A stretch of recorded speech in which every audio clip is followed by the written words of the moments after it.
மோசே இடத்தில் தேவன் இஸ்ரவேல் ஜனங்களை நடத்துவதற்கு முன்பதாக மோசே இடத்தில் ஆடுகளை கொடுத்து, மாமனாருடைய ஆடுகளை கொடுத்து 40 ஆண்டு நடத்தினார் ஆண்டவர். ஏன்னா உன்னால் ஆட்டை நடத்த முடியலன்னா என்னுடைய ஜனங்களை எப்படிப்பா நடத்துவேன்? 40 ஆண்டுகள் மோசே மாமனாருடைய ஆட்டை உண்மையாக நடத்தினால தான் ஆண்டவர் அவர் கரத்தில் இஸ்ரவேல் ஜனத்தை கொடுத்து நடத்தினார். தாவீதுக்கு கூட வாலிப வயசுல அபிஷேகித்து உன்னை ராஜாவா மாத்துகிறேன் ஆண்டவர் சொல்லியும் ஆண்டவர் அவனுடைய வாழ்க்கையில சிங்காசனத்தை தரல. என்ன பண்றார் ஆண்டவர்? பரீட்சிக்கின்றார் தாவீதை.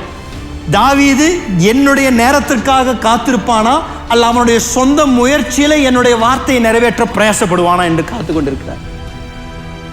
அவனுடைய நண்பர்கள்லாம் சொல்றாங்க, சவுல் இங்கே தான் இருக்கிறாரு, அவர் இங்கே தான் உன்னை வேட்டையாடிட்டு இருக்கிறாரு, போ அருவாள் எடுத்துட்டு போய் யார் யாரெல்லாம் சீவிட்டு இருக்கிறார், இவர் இந்த ஆள் ஒரே சீவி நாளைக்கு நீ ராஜா.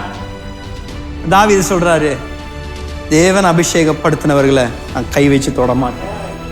அது ஒரு பரீட்சை. தாவீதுக்கு தேவன் தந்த ஒரு பரீட்சை. அவருடைய நோக்கங்களை தாவீதுக்கு ஆண்டவர் ஏற்கனவே வெளிப்படுத்தினார். யோசேப்புக்கு எப்படி வெளிப்படுத்தினாரோ அதே போல தாவீதுக்கு வெளிப்படுத்தியும் ஆண்டவர் அவரை பரீட்சிக்கின்றார். நீ என்னுடைய நேரத்திற்காக காத்திருப்பாயா?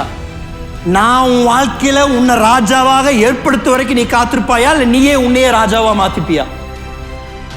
ஒவ்வொருத்தருடைய வாழ்க்கையிலும் நம்மளுடைய அனுதின வாழ்க்கையில நீங்க நினைப்பீங்க இது சின்ன பொறுப்பு தானே, இதை யார் பார்த்தா, இதை யார் கண்டா, என்னுடைய பாசை இதை பத்தி கவலைப்படலைன்னு நீங்க யோசிச்சுட்டு நீங்க விளையாண்டு கொண்டு இருக்கலாம். நான் உங்களை பார்த்து சொல்றேன், ஆண்டவர் அப்படி இல்லைங்க. நம்ம கையில ஒரு சின்ன ஒரு காரியம் கொடுக்கப்பட்டாலும் ஆண்டவர் பார்த்து கொண்டிருக்கிறார். அதை எப்படி நடத்துறோம், அதை எப்படி உண்மையா இருக்கிறோமா, நம் கையில் கொடுக்கப்பட்ட பொக்கிஷங்களையும் தாளந்துகளையும் நேரத்தையும் நாம் உண்மையாக நாம் நிறைவேற்றுகின்றோமா என்று தேவன் பார்த்து கொண்டிருக்கின்றார். என்னுடைய ஜெபம், தேவன் யோசேப்பை போல உண்மை உள்ளவர்கள், உத்தமம் உள்ளவர்கள், அவர்களுடைய வாழ்க்கையில நிலை உள்ளவர்களாக தேவன் பலரை எழுப்புவாராக. நம்முடைய வியாபாரத்திலையும் நம்முடைய வேலை செய்கின்ற ஸ்தலத்திலையும் நம்மளை குறித்து பலர் சாட்சி கொடுப்பார்களாக. இவர்களை போல உண்மை உள்ளவர்கள் யாரும் இல்லை. இவங்க கையில் நீங்கள் ஒரு பைசா கூட அவங்க உங்களை ஏமாற்ற மாட்டாங்க. அவங்க கையில் நீங்கள் நம்பி கொடுக்கலாம், வேலையை கொடுக்கலாம், அவங்க செய்வாங்க என்று நம்மை குறித்து உலகம் சாட்சி கொடுக்கணுங்க.